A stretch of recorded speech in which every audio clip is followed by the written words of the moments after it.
Everybody's got depression and social anxiety and fucking sadness. And guess what everybody's doing? Just fucking fucking scrolling your stupid ass life away. And then you hit your mid-30s, you're sleeping next to someone you hate, but there's a wedding ring on your fucking finger, you got kids and a mortgage, and now you're having a midlife crisis. So you go and buy a motorcycle or you kill yourself. Like...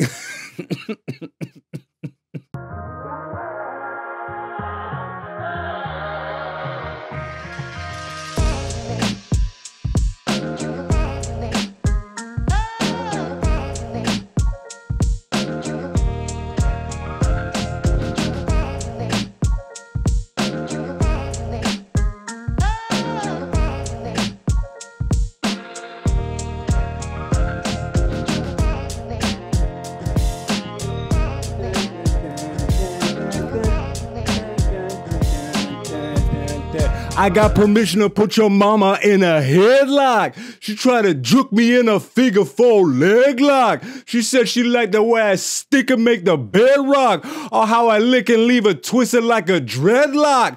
Nigga! What's going on, beautiful people?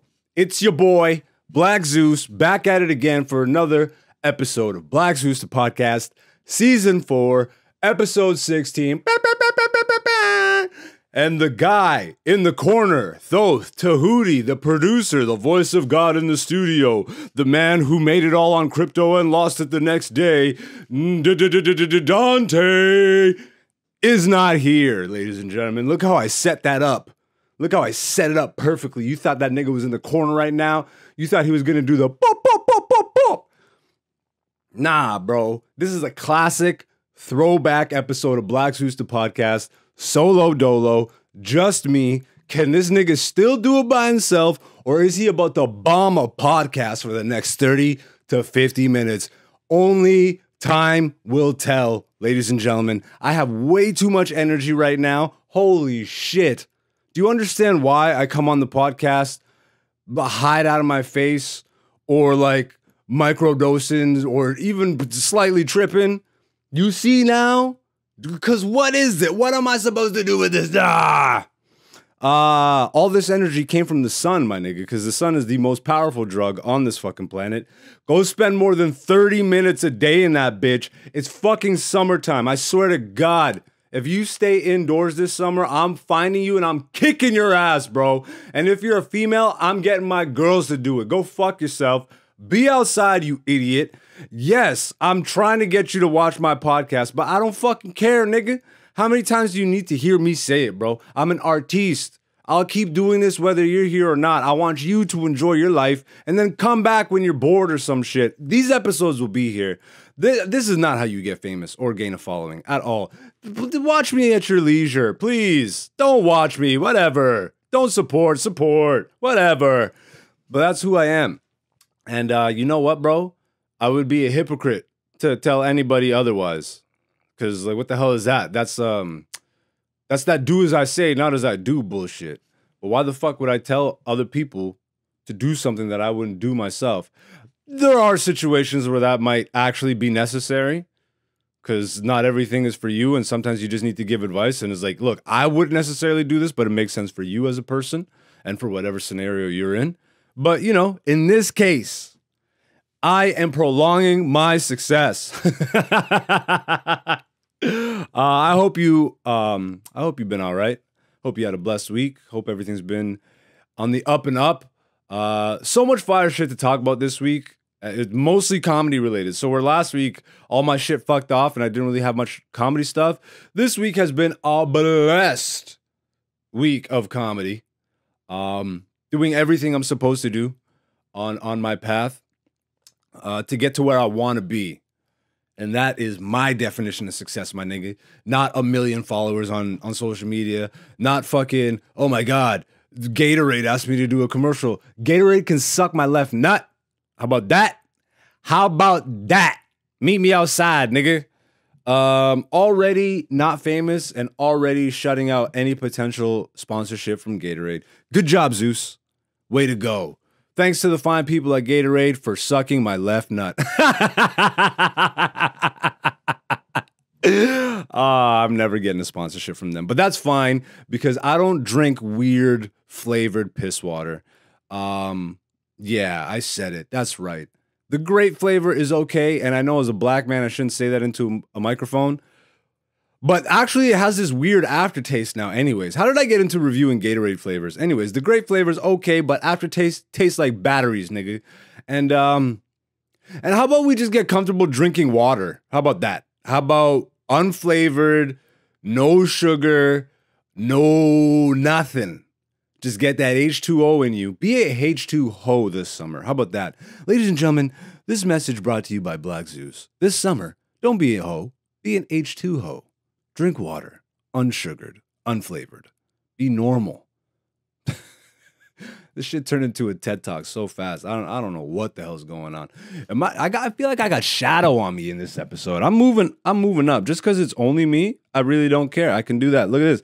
Look at this. I got up in camera. I'm moving around. Is that shadow on me, bro? Is that a lot of shadow on me, bro? Can we fix the lighting live? Huh? I'm in the studio just moving shit around. This is what happens when I'm by myself, nigga. It's okay. Dante is doing family stuff, and I'm pretty sure I saw a video that nigga's on a race course today. Someone's drifting. Either him or someone around him is drifting, and I can't wait to ask him about that shit. But yeah, let's get to the show. Let's get to the meat and potatoes of this shit. Again, make sure you're listening or watching after you've been outside. All right? I can't stress this enough. This summer is, my homie said it today. I was chilling with one of my good friends today. And he said something very real that hit close to home. It's like, that hit close to home. What the fuck is this? Like I'm making it sound bigger than it is. But he said that this is the first real summer fully removed from all that fucking COVID haze. You know what I mean? Like the last summer, we were still kind of just getting out of that haze. The summer before, let's not talk about it. The summer before that, definitely not talking about that. But this is the first real summer back, you know? And I don't know. You could feel it. You could, like, it feels normal-ish. We only got a few more years until the powers that be decide to pull another fucking shit show on everybody, and then, you know, let's not wish this into reality. I'm not trying to wish it into reality, but nigga, I was alive for 9/11, and about every 10 years, something crazy big happens. So just enjoy day to day, moment to moment, breath to breath, and maybe don't be a puppet for anybody. How about that? Maybe be informed, read a book, like study yourself in nature and all that stuff. How did this turn into the Hotep Hour with Black Zeus by myself? But yeah, so last week, I did a show the night that me and Dante recorded. And honestly, fire show. It was at Comedy Bar Danforth, if you're a Toronto local. If you're not, it's in the east end of Toronto, in Greektown. A Comedy Bar is a staple comedy club in Toronto. They recently opened up a new location in the East End, so now they have one on either end of the city. Whereas the original Comedy Bar is like a little cabaret club, this one is a theater club, and the theater space is fucking gorgeous. I've performed at Comedy Bar East a few times, but mostly in the cabaret space that they have downstairs. This past Sunday was my first set in the theater space. It is fucking gorgeous. I love theaters, bro. And I do so well. I do so well anywhere now. And again, if you're new to the podcast, you're like, this nigga is full of ego. Don't care, nigga. Don't care. I'm 12 years into this shit, and I like, bro, the sets that I had. And the funny thing is that, like, nobody knows me. And nobody should know me. You know what I mean? Why the fuck should anybody know me at this point? I haven't really done the maneuvering for me to go global. But I've laid such a foundation, and I have such supreme comfort on stage. I have such supreme awareness that I know both consciously and subconsciously this is what I was working towards. so that I could start maneuvering. Because I'm the type of person that, like, I've already fucked off good opportunities. You only get one opportunity to make a first impression, okay? Like, if there's any piece of advice I could give you, fucking make sure you make a good first impression, bro. Like, be on your P's and Q's, dot your I's, cross your T's, because you may never get another opportunity to start with a clean slate. Some people, sometimes it works. Some people know it's like, okay, whatever happened here is an anomaly. I can tell that this nigga's funny or whatever, but it's like, I'm just talking in the comedy sense, but any artistic thing, anything really in general, bro. Don't go in at half-assed, and then don't start making maneuvers that would be a level above you. I mean, do it. Why not? Because who am I to tell anybody? Your path is your path. You know what I mean? But from my experience and from what I've seen, like, I like to say this, especially in the comedy world. You gain a following or whatever, doing whatever, however people blow up now, TikTok, whatever the fuck, social media and shit. Now, and you're a comedian though, okay? So your heart is on the stage. But seeing the landscape, you're like, okay, well, I need to have a social media presence and all that stuff. What's working? And then you look at what's working online, and it's just retards going to fucking Walmart bothering whole families and shit.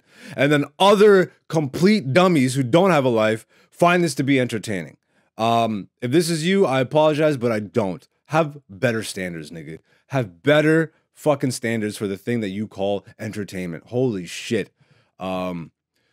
So yeah, I mean, that's just, that's, why the fuck would I want to do that and then be known for that when I want to be known for comedy? This day and age, that kind of makes me insane because everything is social media, everything is fucking, but is it really? I've been having a ton of fun. I think I mentioned this on one of the recent podcasts. I've been having a ton of fun just grilling audiences lately, questioning them, and I swear on everything, bro, 100%, 100% of the audience. I've only been asking for like the last 2-3 months, but every audience I ask, does anybody really like social media? Fucking more than 75% of the audience is off that shit. And then the next part of the fucking the set goes to, well, why the fuck are we doing this to ourselves and each other? You know what I mean? Like, these aren't the jokes, obviously. I'm not going to give you my fucking bread and butter on YouTube, nigga. Get the fuck out of here. Give my best shit to Google for free. Suck my left nut, Google. Everybody's sucking a left nut today. But yeah, it's just, like, why, bro? And another thing is, why the fuck is everything just the lowest common denominator? None of it is funny. It's all accents. It's all fucking going in public and bothering people. Bro, who gives a shit, nigga? Who gives a shit? Who fucking cares? Chupapi Muñeño, are you serious? That shit is funny for maybe 5 seconds, not even 15 minutes. I used to understand 15 minutes of fame, honestly, because like before social media, that's really what you would get. You would be platformed for 15 minutes because this type of content is what that warranted. You're not famous or anything. You made something that people found funny for 8 minutes. But now, because, we're constantly being inundated with shit. That was me scrolling, by the way, not having a stroke. We're constantly just scrolling our life away through our phone, constantly being fed bullshit that, like, now we accept it as, that's the thing. What do you mean? You're an old man, Zeus. You sound old and bitter and shit. I'm like, actually, I like the sun. I'm not a fucking gremlin. And I actually like real, like, art. I like things to challenge me. And I promise you, I'm not being challenged by a guy saying Chupapi Muñeño in a fucking Walmart to a guy that's just trying to buy milk for his kids. Like, what the fuck are you on, bro? What are you on? I don't even think it's because I'm 30. I don't. Like, I never found that shit to be fucking this funny. I'm not gonna act like I haven't laughed at it. I'm not gonna act like I don't scroll at all. I scroll every once in a while, but even now, like, Here's a fun challenge from your boy Black Zeus. Social media challenge. Let's do this one, which will never go trending on TikTok. Post your screen time. Post your app time. Post it. Post your app time. And then post your prescriptions, you fucking depressed bitch. Everybody's got depression and social anxiety and fucking sadness. And guess what everybody's doing? Just fucking fucking scrolling your stupid ass life away. And then you hit your mid-30s. You're sleeping next to someone you hate, but there's a wedding ring on your fucking finger. You got kids and a mortgage, and now you're having a midlife crisis. So you go and buy a motorcycle or you kill yourself. Like,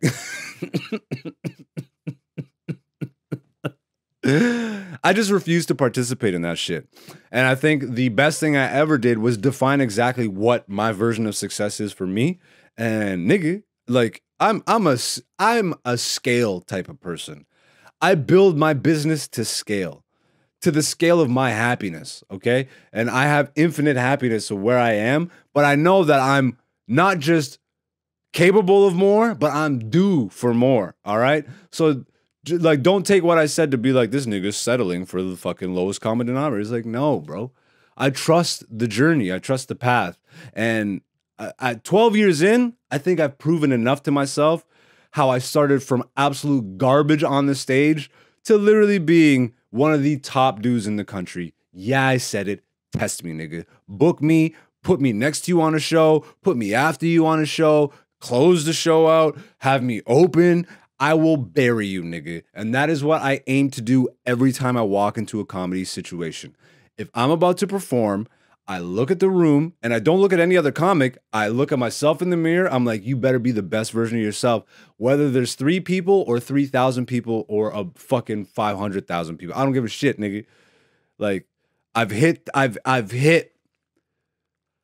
transcended comedian. I am comedy. All right. And yeah, that was pretty much my Comedy Bar East. I look forward to being back there again. Shout outs to Comedy Bar. Then, this past Friday, your boy did the Toronto Yuck Yucks. Now, that is the biggest club in Toronto. That is the most established club in Toronto. That's the most established club in Canada. It is the only national chain. It is the big guns in terms of clubs in Canada. You know what I mean? It's the closest thing we have to like Improv in the States. Now, Improv is another national chain in the States, and they go coast to coast. And so I would liken it to that. You know what I mean? I wouldn't say it's Canada's The Comedy Store, because the Comedy Store is like one spot. You know what I mean? I wouldn't say it's Canada's Laugh Factory, even though there's a couple Laugh Factories in the States. It's like known for like the LA spot. I wouldn't say it's the Comedy Cellar, because the Comedy Cellar is like the cellar. You know what I mean? It's the one spot. Yucks is, this is really inside baseball if you don't know comedy, but it's Canada's the Improv. It's on a major national scale and the biggest rooms, you know what I mean? And it's produced the biggest names out of Canada. So I had a really amazing opportunity that I set up for myself to perform for the owner and president of Yuck Yucks. His name is Mark Breslin, legend in the game. Salutes, Mr. Breslin. Thank you for coming out to see your boy. And I did not disappoint, nigga. What the fuck did you think I was gonna do? Bomb? Shit. You really think I have an ego, don't you? I had the most fucking fire set. I showcased literally everything I wanted to showcase from the beginning of my 12 years, the most polished versions of those, like some of my classic jokes, to my fucking immaculate riffing. I'm Speedy Gonzalez when it comes to riffs, bro. You try and knock me off, you try and throw me off, you try and say something from the crowd, you can't, bro. There's no scenario that's too awkward, too weird, too whatever. I will flip it on you. So yeah, I had a very fucking fire set. I'm very happy with myself, because this opens up pathways, opportunities, you know, and lets me get to the next phase, my Marvel phase. What phase would I be on at this point? I'm not phase 1 because that was the beginning. I'm not phase 2 because I was starting to get good. I would say phase 3 was like when I started headlining. I'm probably in phase 4. It's Black Zeus phase 4. This would be maybe transitioning out to phase 5, which is really starting to go international with this shit. I very much look forward to it, bro. Like I am myself international. I'm fucking Ethiopian by way of Greece in North America, bro. Like it doesn't get more international than that. I touch pretty much I touch every major continent. That's for damn sure, nigga. What are you trying to say? Antarctica? Australia, nigga, get out of here, bro. But I will actually be hitting up Australia sooner than later, I believe. Some opportunities out there, some comics I know out there, and why not go all the way to the other side of the earth to do the thing that I do here?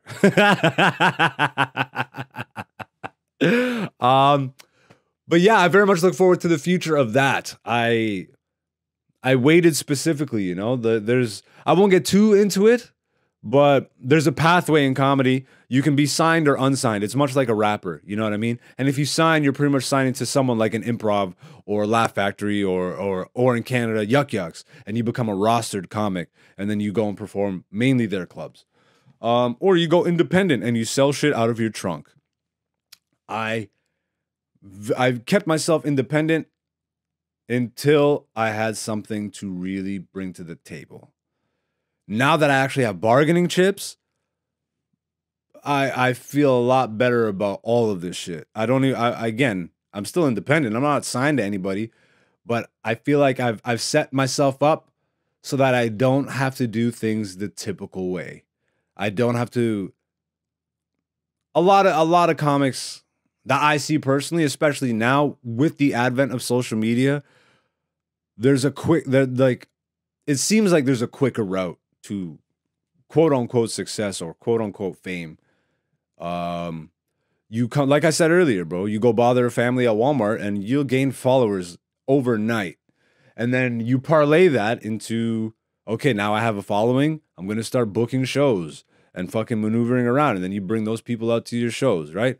The only problem with that is those people know you for your social media. You know, I as hard as it's been, I have remained a comedian. I'm not a influencer. I'm not a social media fucking comedian. I'm not an online comedian. Like, I am comedian, bro. I am comedy, hear me roar, nigga. I would love to do shows with some of your favorite memers that consider themselves comedians. Some of them can hold themselves on the stage. Absolutely, some of them are killers, and they're just using the social media as the tool that it is. I can't bring myself to do that. I really can't bring myself to do the lower common denominator thing because it's just not in me. So, like Nipsey, bro, I just doubled down, stayed 10 toes, bro, looked at the fucking ground, and just kept moving forward. And now, you know, it's like brick by brick, I have a fucking great wall of Zeus. You know what I mean? And my peers recognize it, audiences recognize it, and now industry is going to fucking feel my full wrath. They will understand, bro. Like, everybody will understand, because I really do see this meme shit blowing the fuck over eventually. Not now, but I remain steadfast in the skills that are most important in the comedy game, and that's stand-up comedy. And to round out all this comedy talk, I hit up a new club. It's very new. It's in the basement of like a fucking... I fucking love Toronto, bro, because especially since COVID, the amount of rooms that people are just comfortable going to watch live performance is staggering, bro. Like, literally, people will show up to a corner of a basement now. It's really hilarious.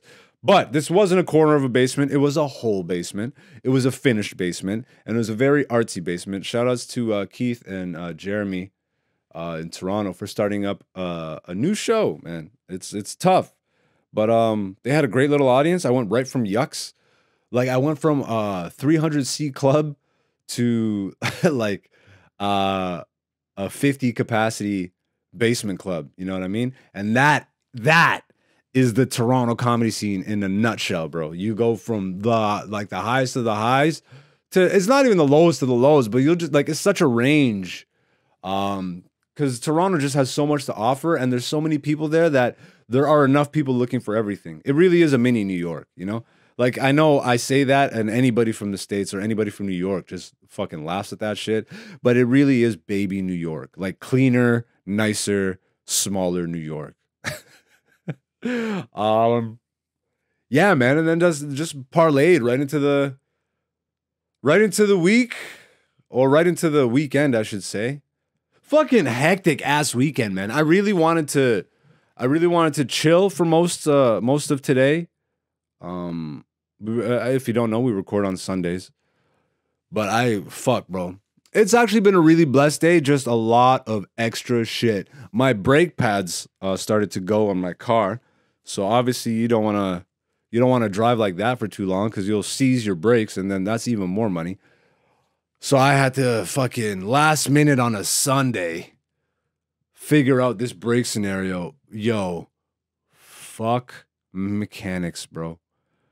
I'm going to tell you about the best mechanic ever in a minute that I stumbled into.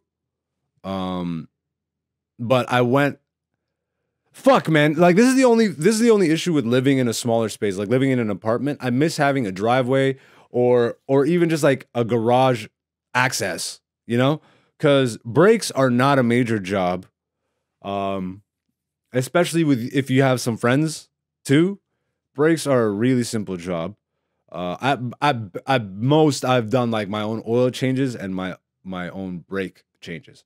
Now I haven't done that in years, but I would fucking love to get back into it, bro. The weather was so perfect today that I would have actually just taken a couple hours out and just cranked my car up and changed the brakes.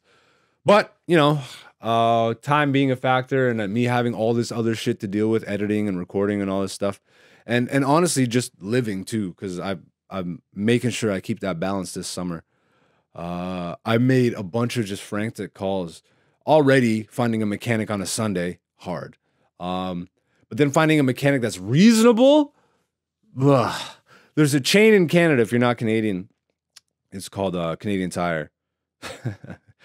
Goddamn, if you're not Canadian, I know you just went, ugh, at that. Canadian Tire, ugh. We call it Crappy Tire here, all right?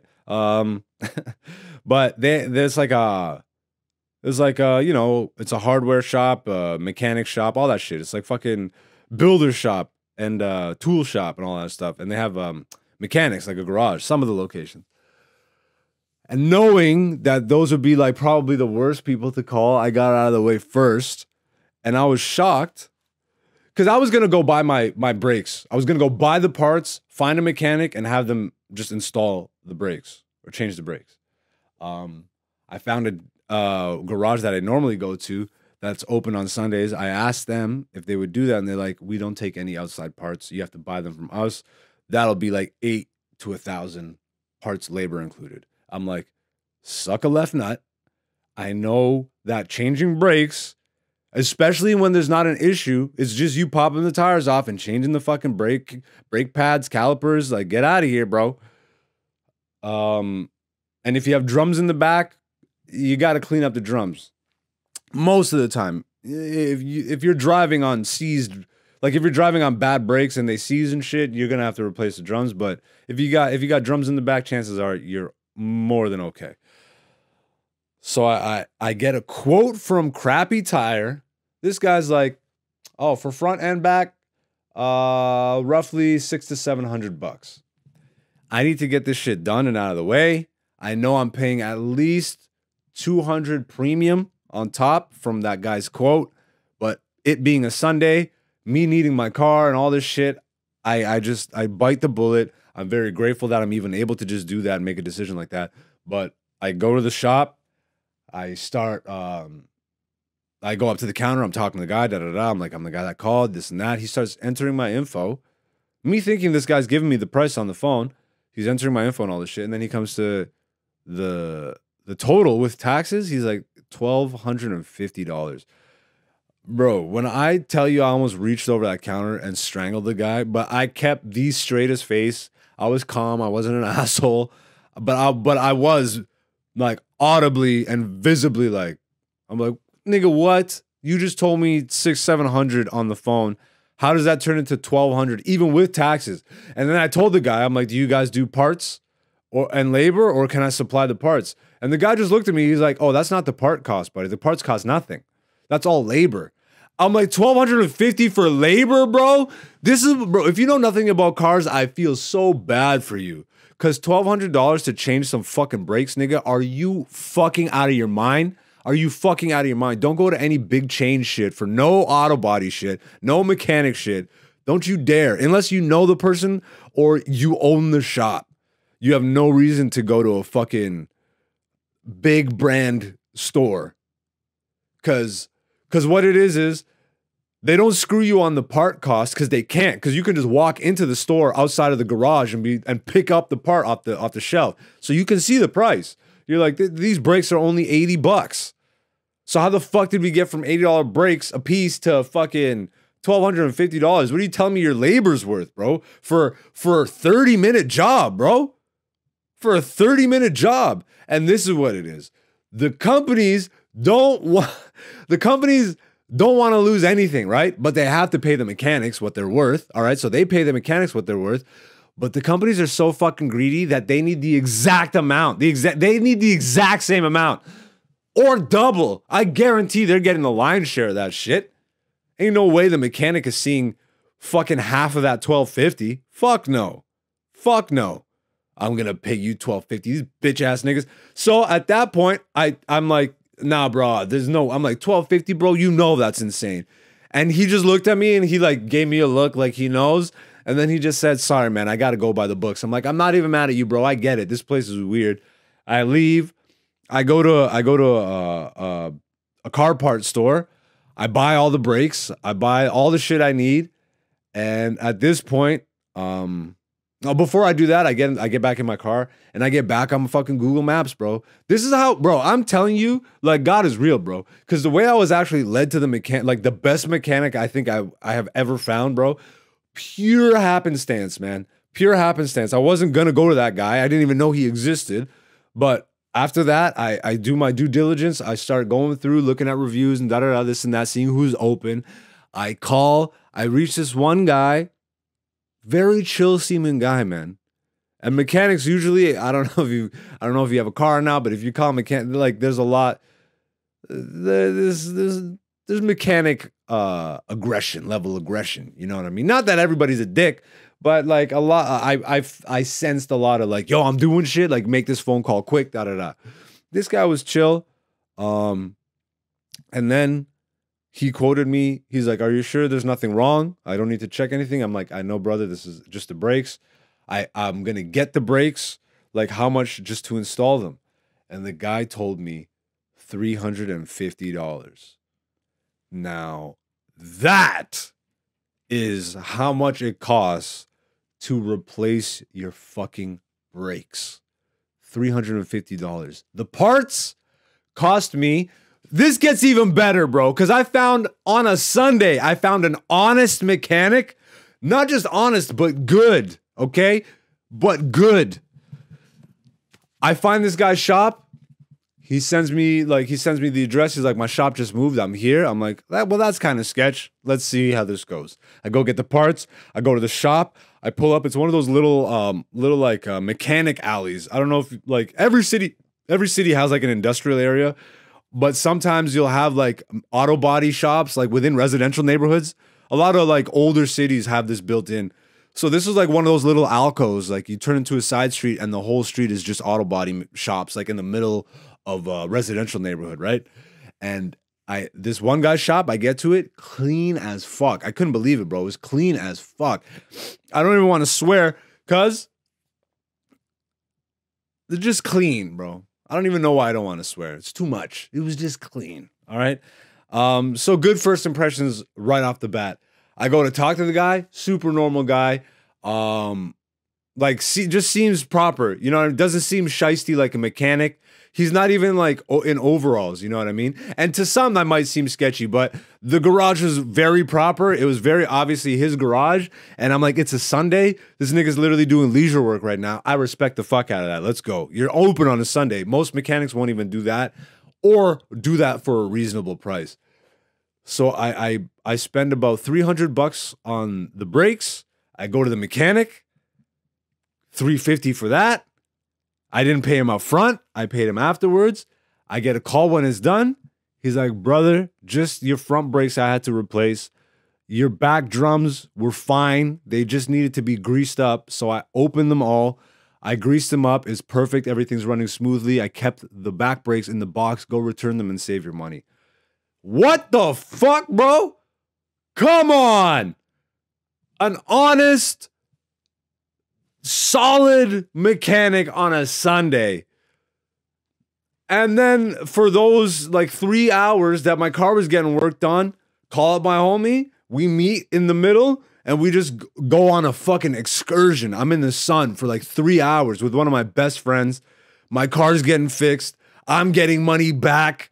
Like, get out of here, bro. Get out of here, bro. What a blessed Sunday, man. This summer, I know it's going to be amazing.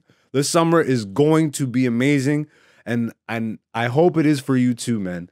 Do everything in your power to align with your best and highest self this summer and make some shit happen for yourself. Make sure you are active in the fucking sun. Why am I pushing this? Because it's just good for you. Don't be on the fucking socials. Don't be on YouTube. Listen to the podcast here and there. Just catch up. You know what I mean? Help me out. But I'm with you. I want you to fucking go experience outdoors and just live life, nigga. And if it ever gets too hot to be outside, come on in. I'll have a bunch of content for you. But yeah, let's end this show with a weekly segment we do here on Black Zeus the podcast called Poll Results. I just said that really awkwardly, called Poll Results. If you're new to the podcast, welcome. If you're recurring, I love you. Welcome back, beautiful people. But every Monday on my Instagram social media feed, I post an interactive poll question. I leave it up for 24 hours. And then on Wednesdays on the podcast, myself and usually Dante, when he's in studio, will go over the results and discuss what we think.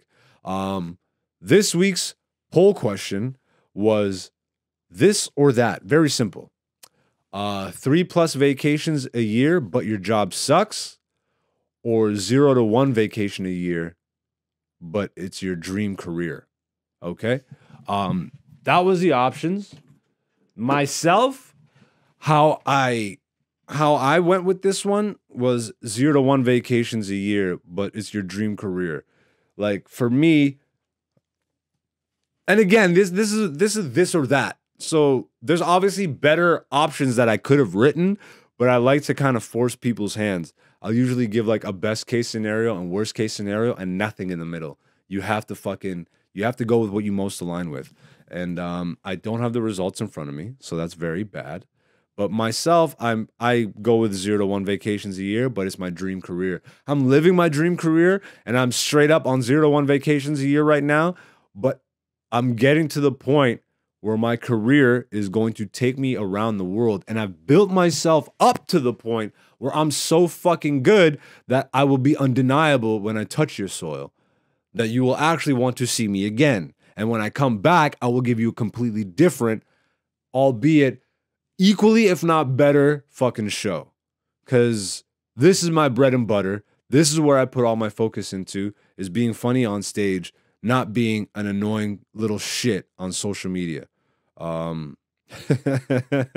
So yeah, this week's poll results were, damn nigga, 88% were 0 to 1 vacation a year, but dream career.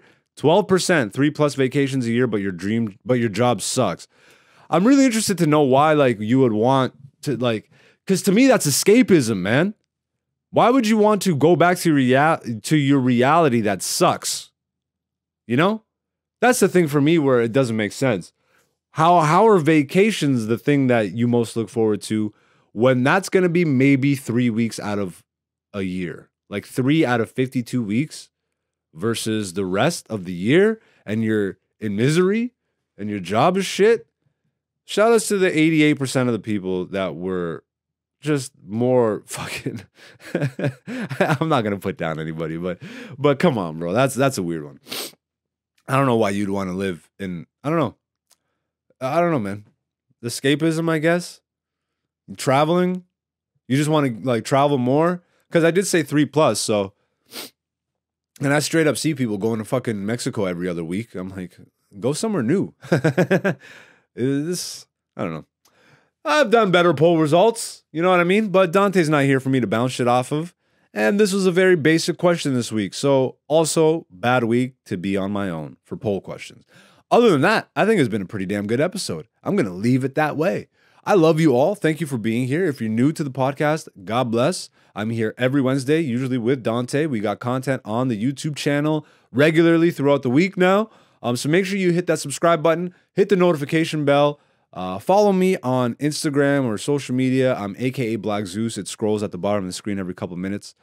Make sure you enjoy yourself. And if you drive, make sure you find an honest mechanic, as hard as that may be. I actually think next week's poll question, this is a good one, bro. And this will obviously only apply to the people that drive. But what is more important to you? Or what is harder to find? How about this? What is harder to find? Good sex steadily or a good mechanic, a good honest mechanic? What's harder to find? Good sex that gets you every time, like with a partner essentially that you have the most amazing sex with, and like the relationship is good, you know what I mean? Because usually you'll have a really good relationship, but something like the sex won't be the best. But those crazy bitches, they'll give you the best sex, but you don't want to be with them. Or is it harder to find an honest, good mechanic? I'll let you marinate on that. Make sure you check out the podcast next week for the results. And make sure you're following me and Dante. Dante's Person1Prod, PERSON, number 1, PROD on Instagram. So give him a follow too. Other than that, I love y'all. Be blessed. Enjoy the sun. Peace, peace.